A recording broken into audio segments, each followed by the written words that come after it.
절망에 빠지게 됩니다.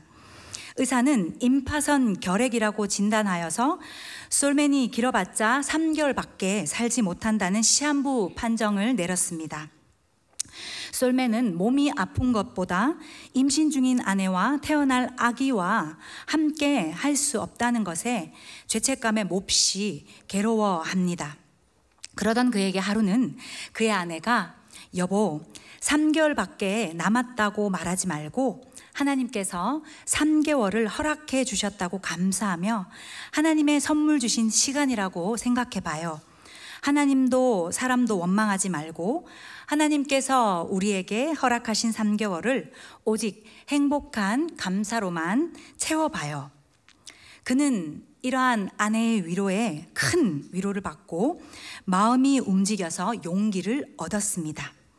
그리고 그때부터 오직 감사한 마음으로 남은 시간을 말씀 묵상하며 예수님의 얼굴을 그리기 시작했는데요. 이때 솔맨이 완성한 예수님의 초상화가 바로 머리 대신 그리스도라는 작품이었습니다.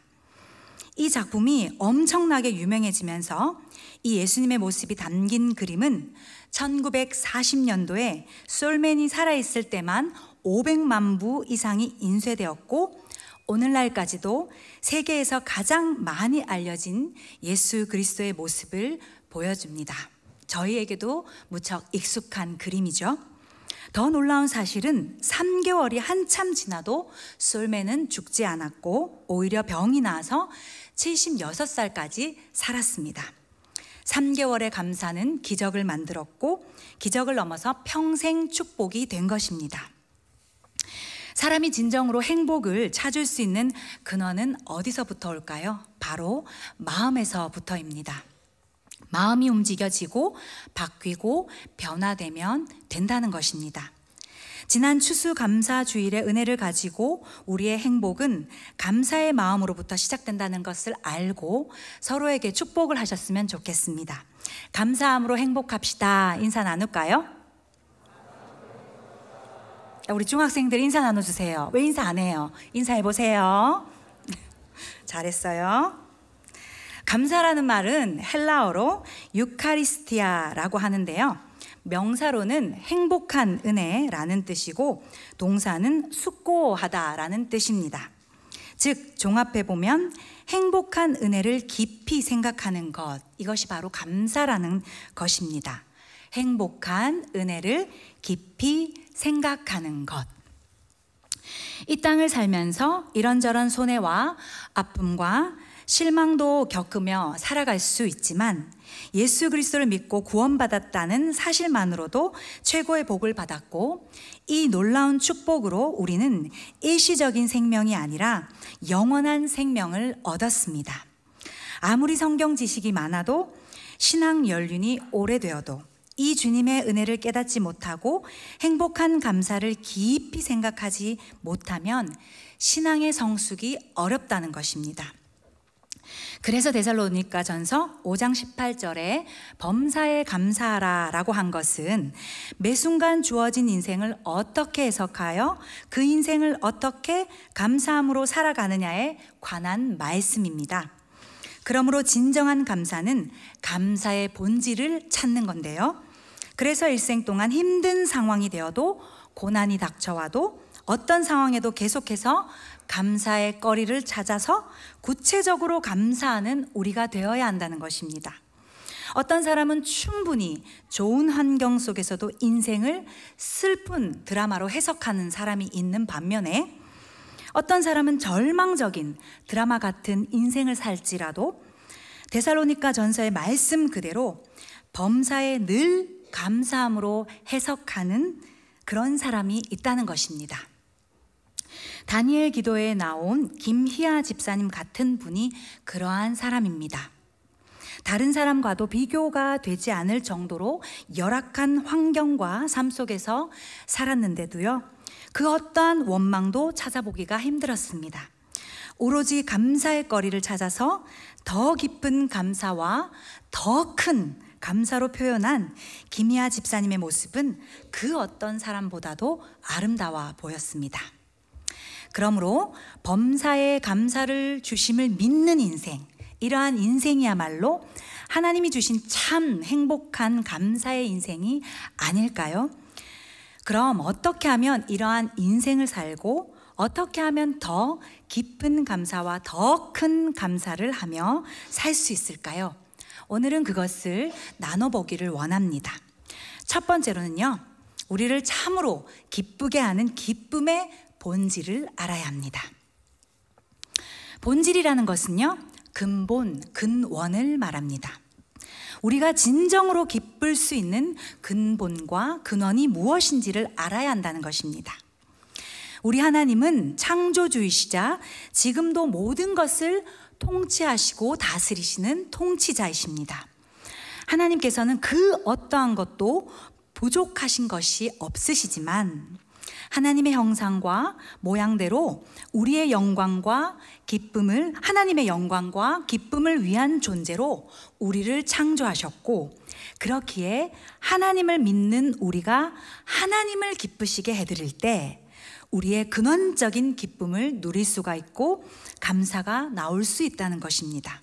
즉, 감사를 쉽게 잃어버리는 것은 하나님과 거리감을 두거나 하나님과의 관계를 잊어버리기 때문입니다. 우리가 잘 아는 누가복음 15장의 탕자의 비유에서도 작은 아들이 아버지의 품 안에 있을 때 아버지와의 관계가 원활했고 행복했습니다. 하지만 아버지를 떠나 세상으로 나갔을 때 그는 삶의 자원을 잃었고 행복을 잃었습니다. 돼지우리 안에서 돼지가 먹는 음식을 먹으며 그는 내 아버지에게는 풍족함이 있는데 내가 왜 여기서 이러한 고생을 하고 있나? 라고 하며 고백했습니다. 즉, 하나님을 떠난 삶에서는 감사는 아예 찾을 수도 없었고 고달프고 애만 달았다는 것입니다. 그래서 하나님의 백성들이 하나님을 벗어나면 하나님의 은혜도 맛볼 수가 없고 진정한 감사도 잃게 된다는 것입니다. 이제 오늘 본문을 한번 살펴보겠습니다. 오늘 본문 미가서에서는요, 이스라엘 백성들이 죄를 짓고 하나님과 멀어진 상태입니다. 오늘 본문 그 뒤에 7장 2절부터 한번 읽어보겠습니다. 경건한 자가 세상에서 끊어졌고 정직한 자가 사람들 가운데 없도다. 무리가 다 피를 흘리려고 매복하며 각기 그물로 형제를 잡으려고 하고. 네, 이스라엘 백성들은 하나님 말씀에 불순종하여서 자기들 멋대로 살았습니다. 이 땅에 신실한 사람이 하나도 남지 않았고 정직한 사람도 남지 않아서 그 덕에 그들은 하나님과 멀어졌고 하나님과의 관계가 꼬이고 틀어졌다는 것입니다. 그런데 그들은 제사만 잘 드리면 하나님이 기뻐하신다고 믿었습니다. 착각에 빠진 겁니다. 그리고 오늘 본문 다시 6절과 7절을 읽어보도록 하겠습니다. 내가 무엇을 가지고 여호와 앞에 나아가며 높으신 하나님께 경배할까? 내가 번제물로 1년 된 송아지를 가지고 그 앞에 나아갈까? 여호와께서 천천의 수량이나 만만의 강물 같은 기름을 기뻐하실까? 내 허물을 위하여 내 맏아들을, 내 영혼의 죄로 말미암아 내 몸의 열매를 드릴까? 네, 이스라엘 백성들이 생각한 것은 하나님께 예물만 드리면 기쁠 것이라고 착각했습니다. 그런데 이것은 오히려 하나님과 멀어지는 요인이 되었습니다. 즉, 하나님과의 거리감이 지속되면 하나님이 주시는 은혜를 잊어버리게 되고, 그러니까 더 깊은 감사, 더 큰 감사는 할 수도 없었다는 것입니다. 즉, 성도는 내가 드린 것에 만족하는 것이 아니라 하나님께서 부어주시는 그 하나님의 은혜를 늘 기억하고 하늘의 신령한 영적 약식을 날마다 부어주시는 하나님 아버지께로 인하여서 공급받고 하나님 아버지를 기쁘시게 해드리려고 할 때 진정으로 감사할 수가 있고, 그리고 또 감사의 마음이 커질수록, 감사의 마음이 깊어질수록 타락한 인간의 본성과 모난 인간의 모습이 수면 아래로 잠기면서 그 대신에 은혜롭고 거룩한 모습이 나타날 수가 있다는 것입니다. 결국 타락한 본성을 넉넉히 덮을 수 있는 것은, 더 깊은 감사와 더 큰 감사의 그 마음으로 갈 수 있는 것은 우리가 하나님의 은혜에 날마다 촉촉히 젖어 있어야 한다는 것입니다. 그래서 이 진리를 깨달은 토레이 목사님은 이렇게 기도했습니다. 하나님, 내 타락한 모습이 드러나 하나님 영광을 가릴까 두렵사오니 저를 영적인 사람으로 만들어 주시옵소서. 하나님과의 친밀한 교제를 지속하겠으니 저를 온전히 영적인 사람이 되게 하여 주시옵소서. 어떻게 하면 하나님을 기쁘시게 할 수 있을까를 고민하며 하나님께서 우리에게 주신 행복한 은혜를 깊이 생각할 때 우리는 하나님께서 주신 그 은혜에 녹아들고 그 은혜에 젖는 영적인 사람이 될 수 있다는 것입니다. 누구도 빼앗기지 못하는 영적인 감사의 에너지로 강력히 충전되어서 더 깊은 감사, 더 큰 감사를 할 수 있는 우리가 되기를 소망합니다. 우리 모두가 하나님을 기쁘시게 하는 사람이 되어서 하나님의 은혜로 우리의 본성은 수면 아래로 잠기고 그 대신에 감사가 솟구쳐서 가장 영적인 모습, 은혜로운 모습으로 행복하게 신앙생활하는 우리 모두가 되기를 소망합니다. 두 번째로요, 우리가 살아가는 삶의 이유, 우리가 창조된 목적에 맞게 살면 더 깊은 감사와 더 큰 감사를 할 수 있습니다. 영국의 시인이자 크리스찬 사무엘 존슨은 이렇게 이야기하였습니다. 감사하는 마음은 높은 교양에서 나온다. 그러나 저속한 사람에게서 감사를 찾기는 어렵다. 즉, 이 말은요, 하나님께서는 하나님 자신이 가장 거룩하신 분이시기에 하나님을 닮아서 창조된 우리가 우리의 삶에서 그분을 닮아서 깨끗하고 거룩하여서 당당하게 높은 삶의 질을 가지고 사는 것을 하나님께서 원하신다는 것입니다. 죄로부터 분리되어서 깨끗하고 거룩하여서 당당하게 사는 것이 하나님을 명예롭게 해드리는 것이며, 그런 삶에 집중하며 사는 성숙한 신앙인에게는 감사가 솟아나지만 악한 사람, 마음이 삐뚤어진 사람, 세속적으로 삶의 수준이 낮은 사람에게는 감사가 발생하지 않는다는 것입니다. 다윗을 한번 살펴볼까요? 다윗이 관음죄를 짓고 고통 중에 있을 때, 마음이 떳떳하지 못하고 지옥 같은 상황에 있을 때 어땠나요? 그 어디에서도 감사를 찾아볼 수가 없었습니다. 감사의 마음이 나타나지가 않았습니다. 죄를 지으면 마음이 불안합니다. 그리고 그 불안함은 냉정하고 날카로워지게 합니다. 그리고 악하기까지 하고요. 더 나아가면 완악하게까지 하고요. 결국에는 불순종으로 가게 하고 감사는 영원히 사라지게 한다는 것입니다. 오늘 본문 말씀 8절을 다시 한 번 더 보겠습니다. 사람아, 주께서 선한 것이 무엇임을 내게 보이셨나니 여호와께서 내게 구하시는 것은 오직 정의를 행하며 인자를 사랑하며 겸손하게 내 하나님과 함께 행하는 것이 아니냐. 그렇습니다. 하나님께서 우리에게 원하시는 것은 정의입니다. 정의를 행하는 것은 하나님의 뜻을 따라서 사는 것입니다. 하나님께서 우리에게 요청하시는 우리 삶의 본질은 죄로부터 분리되어서 하나님의 명예를 추구하는 데 집중하여 사는 것입니다. 죄에 얽매이지 않고 당당하고 깨끗한 삶을 살아서 진정한 기쁨과 행복으로 더 깊은 감사, 더 큰 감사를 하며 살라는 하나님의 거룩한 요청을 우리가 기억해야 한다는 것입니다. 감사의 마음은 저절로 생기는 것이 아닙니다. 하나님이 원하시는 뜻을 따라 사는 하나님의 정의로운 마음이 있어야지만이 범사에 감사할 수가 있고 우리 마음에 감사가 마르지 않는다는 것입니다. 그래서 오늘 본문에 계속해서 겸손하게 하나님과 동행하라 합니다. 즉, 교만은 스스로의 마음을 한껏 부풀리게 한다는 것입니다. 불평과 불만이 커지게 하고 감사의 마음을 잠궈버리고 차단시켜버립니다. 그렇게 하나님께서는 우리에게 겸손하게 하나님과 동행하라 말씀하신 것입니다. 독일의 성직자 토마스 아켄피스도 하나님은 교만한 사람에게 감사의 마음을 주시지 않는다, 겸손한 자에게 감사의 마음을 주신다라고 했습니다. 이렇듯 겸손은 하나님의 은혜를 깊이 아는 것입니다. 감사의 어원처럼, 원래 뜻처럼 우리를 행복하게 하는 하나님의 은혜를 깊이 묵상하고 생각하는 것입니다.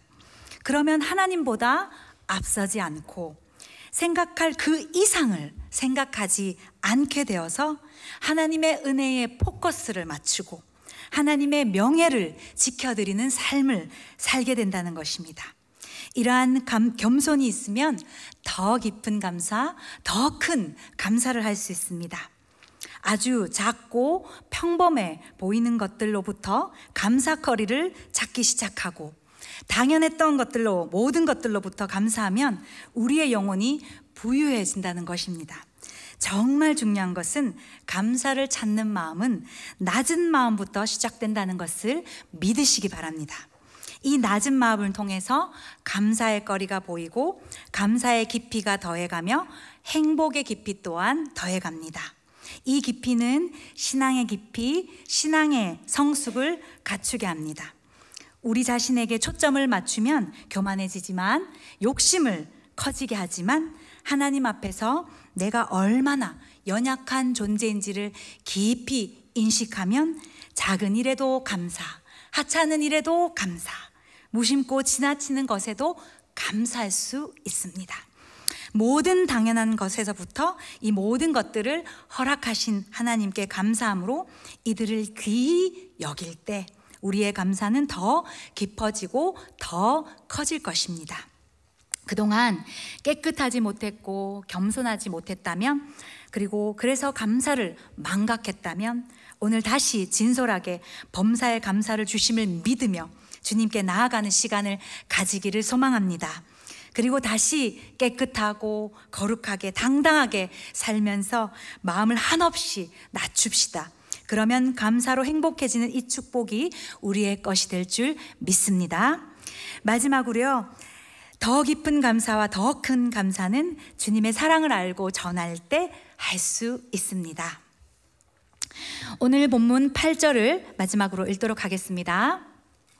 사람아, 주께서 선한 것이 무엇임을 내게 보이셨나니 여호와께서 내게 구하시는 것은 오직 정의를 행하며 인자를 사랑하며 겸손하게 내 하나님과 함께 행하는 것이 아니냐. 아멘. 우리에게 가장 중요한 것은 하나님의 넓고도 진한 사랑을 깨닫는 것입니다. 그리고 우리가 받은 그 사랑으로 우리의 이웃 역시도 긍휼히 여기고 주님의 사랑을 전하고 나눌 때 감사의 마음도 더 깊어진다는 것입니다. 한자로 사람 인자를 다들 아시지요? 두 개의 짝대기가 서로 기대고 있습니다. 이처럼 사람은요, 홀로 있으면 넘어질 수 있습니다. 그러나 서로 함께 동력하고 세워갈 때 건강한 공동체를 만들어갈 수 있다는 것입니다. 그런데 이렇게 서로 바로 설 수 있도록 도와주는 것을 성경은 무엇이라 할까요? 바로 사랑이라고 합니다. 불완전한 인간이 바른 인격이 되도록, 바른 신앙을 갖도록, 바른 사람이 될 수 있도록 서로 도와주는 것을 하나님께서는 이웃사랑, 영혼사랑이라고 하십니다. 공동체를 위해 나를 위함이 아닌 이웃을 세워가고 사랑을 베푸는 사람은 하나님의 사랑, 주님의 사랑을 경험한 사람입니다. 그래서 하나님을 진짜 제대로 만난 사람은 영혼사랑 역시도 주님의 마음으로 할 수 있고 감사의 마음도 그들을 사랑하는 마음에서 더 사랑하면서 더 깊어지고 커집니다. 역으로 말하면 영혼을 사랑할 줄 모르면 감사의 마음도 갖기 힘들고 남을 비판하고 불만을 품고 냉정하기까지 하면 감사의 마음도 깊어지기가 어렵다는 것입니다. 저는 올 한 해 제자비전 교육 선교사로 훈련받고 헌신하게 되었습니다. 이 자리에 특별히 올해 처음으로 저희 반 아이들을 포함하여서 우리 중등부 아이들과 함께 예배를 드리니까 더 감격스럽고 너무 감사합니다. 그러면서 한 해 동안 11개월 정도이지만 이 사랑의 본질을 더 깊게 깨닫게 되어서 너무 감사합니다. 그래서 제게 주신 깊은 감사의 마음을 마지막으로 11가지로 나눠보고 이제 말씀을 마무리하겠습니다. 간단하게 나눌 테니까 걱정하지 마세요. 네, 첫 번째는 교회입니다. 주님의 몸된 교회, 하나님 나라를 위한 뜻이 담겨 있고 담임 목사님께서 평생 사랑하신 아름다운 저희 교회를 더욱 깊이 사랑할 수 있게 되어 감사합니다. 벌써 눈물이 나면 어떡하죠? 두 번째는 담임 목사님입니다. 40년이 넘는 세월을 오직 교회를 위해 하나님의 큰 그림, 큰 렌즈, 큰 뜻을 품고 한 길로 달려오신 담임 목사님의 교회 사랑과 예수 사랑과 영혼 사랑을 배울 수 있음에 정말 감사합니다. 세월이 흐를수록 우리 모두가 예수님 더욱 사랑하고 주님의 몸된 교회를 사랑하신 담임 목사님 역시도 더 잘 섬기기를 원합니다. 세 번째, 한 영혼입니다. 한 영혼이 얼마나 소중한지를 더 알게 하셔서 한 영혼을 그립도록 사랑할 수 있는 축복을 경험하게 하여 주심에 감사합니다. 네 번째, 제자 비전입니다. 코로나19로 한국교회는 다음 세대를 잃어버렸다고 하고 교회의 영적 골든타임을 놓쳤다고 하지만 우리 교회는 담임 목사님의 분명한 목회철학에 따라 다음 세대를 살리는 사명에 전심전력하는 제자 비전 아카데미가 있고 올 한 해 이 귀한 제자 비전과 함께하여 더 깊이 제자 비전을 사랑하게 하심에 감사합니다. 예수님 제자입니다. 우리 다음 세대에게 삶의 이유이자 모델이시며 평생 붙들어야 할 가치인 예수님을 사랑하고 예수님의 제자됨을 가르칠 수 있는 특권을 누리게 하심에 감사합니다. 여섯 번째는 우리 교육선교사님입니다. 일생을 제자비전 아카데미에서 교육선교사로 사명을 다하여 헌신하고 교회의 비전을 함께 붙들고 쫓아가는 우리 교육선교사님들을 더 뜨겁게 사랑하고 함께 할 수 있음에 감사합니다. 일곱 번째는 동력입니다. 매일매일 보이지 않는 곳곳에서 교회를 위해서 사무실, 식당, 학원, 차량 운행, 그 외 여러 모든 섬김의 자리 등등에서 그 모든 자리에서 헌신하고 동력하고 계시는 모든 분들을 보며 교회를 향한 중심을 더 진하게 배우고 그분들을 사랑하게 하심에 감사합니다. 여덟 번째, 기도입니다. 다음 세대에게 기도의 모범을 보이신 예수님의 기도를 가르치고 또 기도를 열어주고 그들과 함께 기도의 자리를 사랑하게 하심에 우리 아이들을 위한 기도의 도구가 됨에 너무 감사합니다. 쓰임받을 수 있는 도구가 되게 하심에 감사합니다. 아홉 번째, 예배입니다.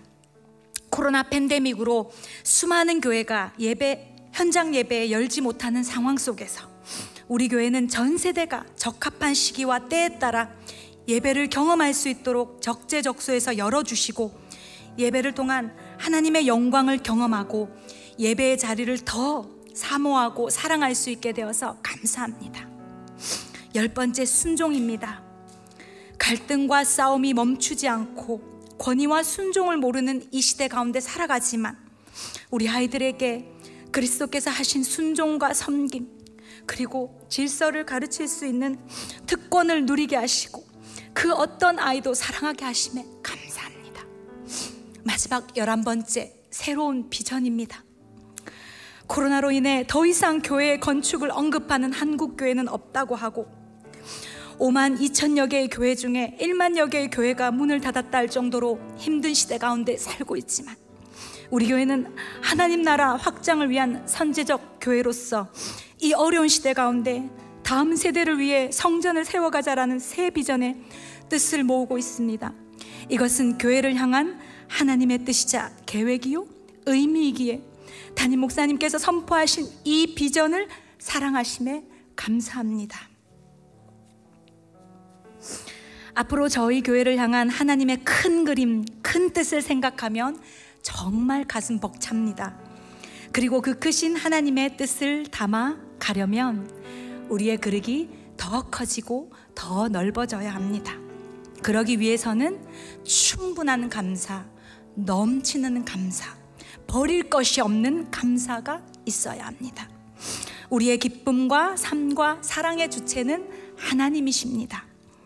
창조주이시자 통치자이신 하나님의 허락 없이 지금 우리가 사용하는 것은 아무것도 없습니다.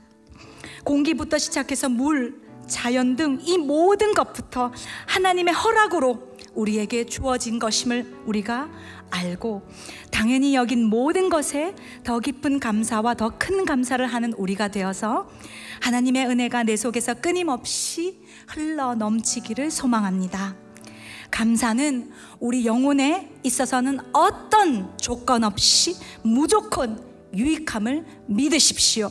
감사할 때마다 하나님이 기뻐하시고 하나님이 영광 받으심을 믿으십시오. 그래서 남은 2021년도도 이제 한 달밖에 남지 않은 올해 더 깊은 감사, 더 큰 감사를 하는 우리 믿음의 성도님들 되시기를 간절히 소망합니다. 우리 함께 기쁨과 감사로